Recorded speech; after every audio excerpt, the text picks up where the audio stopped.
एगो खामा मंगवाऊ, उ तो सब चीज खोजेला। आ इतना व्यवस्था सुनी तो दौड़ल चले, साथे खइले पीले बा। हम न जानत नहीं ओकरा बारे में। लगावा फोन। धराओ फोन धराओ।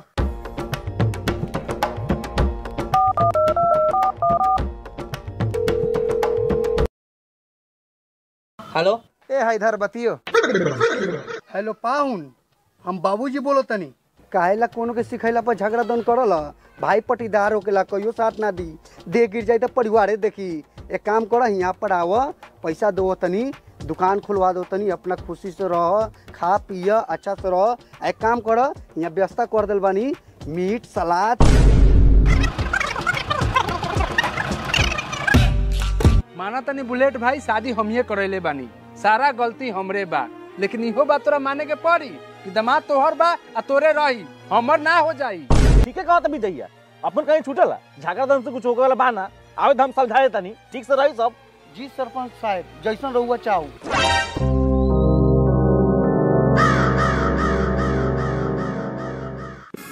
खाना काहे बारे सर? जो पाहुन के पैर छू के प्रणाम कर। आओ पाहुन आओ।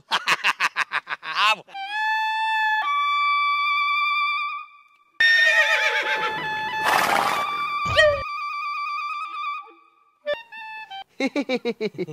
अभी ले खिसिया ले बानी मेहमान अपन इशार से। प्रणाम। चली उतरी उतरी, खाना पीना तैयार बा, उतरी। अरे वो उतरी झाट जी जा। चल। मजाक कैलक है, सार के सरदा बता मजाक ना करी। आओ बुआ लोग, बैठा बैठा बुआ लोग। जी सब केहू के प्रणाम। गोर नहीं छू सकत, काहे कि रउआ लोगन के गोर बड़ा गंदा बा। लेकिन ई गोरवा सरवर मुंह के तुलना कर दिया है तो रउआ लाजे पात दे हम मेहमान। इहे मुंह पर तोहर बाबू आ दादा देखे आ छेके आए रहस। भाग के भूर, उ त बाबू बागर रहस आ दादा दारू पी के गे रहस, तबे तू छेकाए रहस। न तो हमनी के देखे गे रहती तो आज ले पता न तू कहवा फेकाए रहतस। अरे ये छेका से किया फेंका फेंकी करबे, जराम का खाना ठंडा के लंदा जाई तब मेहमान खियाबे। जो खाना सलाद बोतल लेके आओ, मेहमान के खियाओ पियाओ। जा ई तो हम भुलाइए के रहनी है। ए कहे करला कि मेहमान रउआ मीट रोटी खाएम कि पेलाव मीट? पेलाव मीट कथी होखले बउआ? ई त खानवा अपने बापो जन्म नहीं खैले। पेलाव यानी पुलाव। हाँ हम बुझे तो नहीं भैया पुलावे होई। जा ले आवा जा, ऐसे भी भूखे भिखारी लेकर हालत भेल बा, घरे से खा पी के थोड़े चलनी है। अच्छा ठीक बा, 5 मिनट बैठा, 10 मिनट में लेके आओ तनी। अहो ये कौन टाइम बतैला का बुलेट भाई?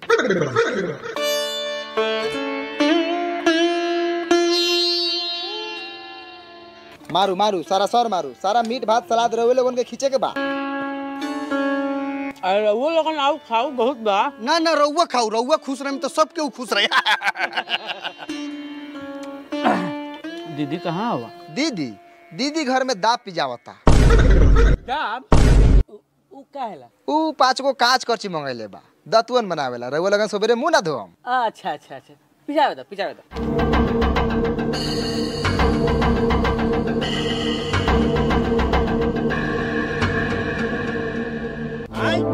हमर का गलती बा सरपंच साहब? हम क्या जानते नहीं कि सरवा से तो चौध होई? ना जानत रहला सर हम। अभी लगम चप्पल से शकल बिगाड़े। ओकरा बर भाई के ये बियाह करल रहे सरवा, आ कहता कि हमर का गलती बा। अब ओकरा दिल में थोड़ी ना घुसा नहीं बउओ, उ शराबी बा कि बदमाश बा कि जुएरी बा कि गाड़ू बा। अब हमरा जोड़ी लगावे के काम बा सरपंच साहब, हम जोड़ी लगा दिले। ठीक बा, जोड़ी लगावल अच्छा बात बा, लेकिन आदमी के संगे नु आदमी के जोड़ी लगाबा कि आदमी के संगे सुअर के जोड़ी लगा देबे कि रात दिन गोंगियात रहो। अच्छा गोंगियाल छुट्टी अब आवत पर नहीं बा, खाना पिया नोटी पर ले खिया के आ उल्टा टांग के कस के उकल जाई, बस उतने पर तो सुधर जाई। ठीक कहा तनी सरपंच साहब, वैसे आदमी का उपाय होगा ही के चाहिए। लाठी डंडा तैयार बानू? सब तैयार बा, आवे तो दा खाली सरवा के।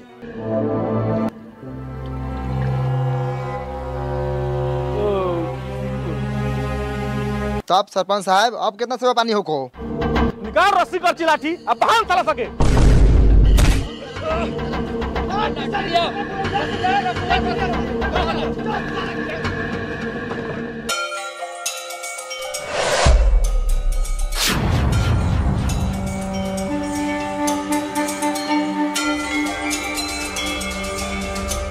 भूसरी लाल साड़ी पहन के काल आवत हवा भैया। फैला लोगन डांटा आ मारा 3-4 घंटा, समझ जाइए लोगन कि हम अपन मांग धो ले बानी। उठाओ सा तकले कति बारे मार के गतर गतर दे फार।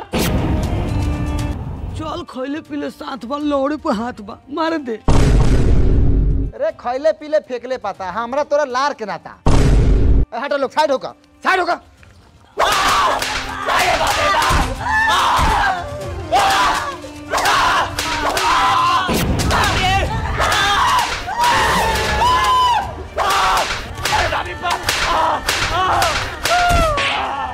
बोल साला और हमरा दीदी का मर पे दशा कर दे बोल। हम की तोरा बहिन के मार तो नाक के बाजा फाड़ दे।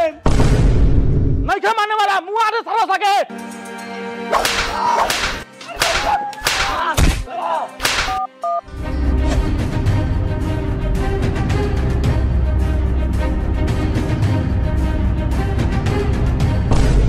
चलू बाड़ा बढ़िया से ओकनी के भर पेट खियाई पियाई हुकाई टेलाई हो गेल।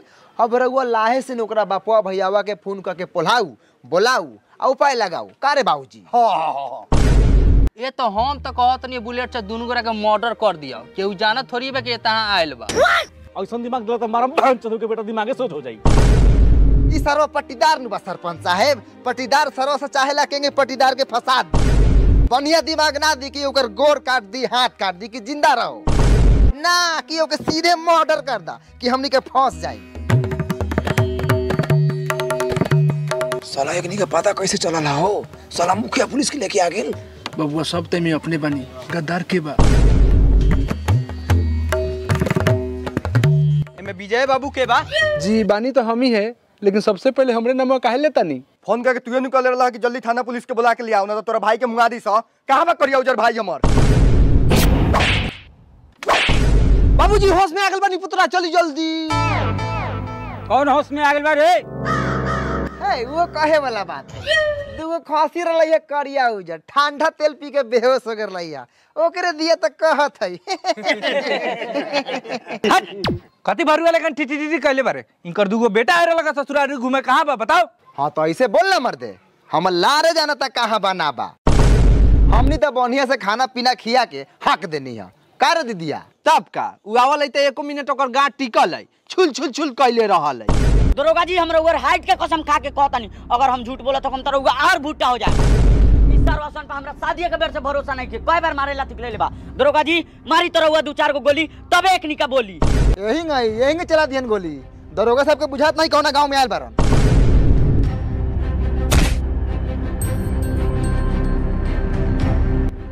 सर दौड़िया बहुत बढ़ गया है कटवाते काहे नहीं है। अभी पैसा कौड़ी का दिक्कत है महीना आएगा तो कटवा लेंगे। अच्छा दोस्त को बात बताओ मदना के लइकवा के तोनी निकले बड़े न आओ इधर बैठो। मरबो किया है। जी जी जी मारे तो है झूठ नहीं बोलेंगे। तब तो सब केहू मिल के मारा होगा। हाँ मारा तो सब है काहे कि मार खाने वाला काम किया था। अब तोरे बहन को कोनो दासा करती हो तो तू छोड़ देते। शशि छोड़ देती मार के माथा ओकर फोड़ देती। अच्छा एगो बात बताओ ओकर माथा उथा फरले कि ना माथा नहीं की फरले लेकिन सौसे दे गतर गतर मार के साटी उगा देले बानी। आ दरोगा जी साठिया हमरे चलते न उगल है हम ही न सटका वाली आके देले रहिए। तब तो तू बहुत बड़का भटियारिन बारू हो। हमरा कहे का मतलब हत्यारिन बारू अपना पति के हत्या करा देबू तो कहाँ रहबू। ए दरोगा जी बहुत हो गेल नौटंकी रउआ से फड़ियाई कि हम ये तुरल चालू करी। हाथ के हाथ लगा के दिखाओ ना केला हाथ तू के गड़वा में उड़तो होता नहीं। अरे सरवा समझी बेटा का बोला कहां नुकौले बड़े तोहर दोनों बेटवा के हम अपन गरिया में कोच ले ले मानी।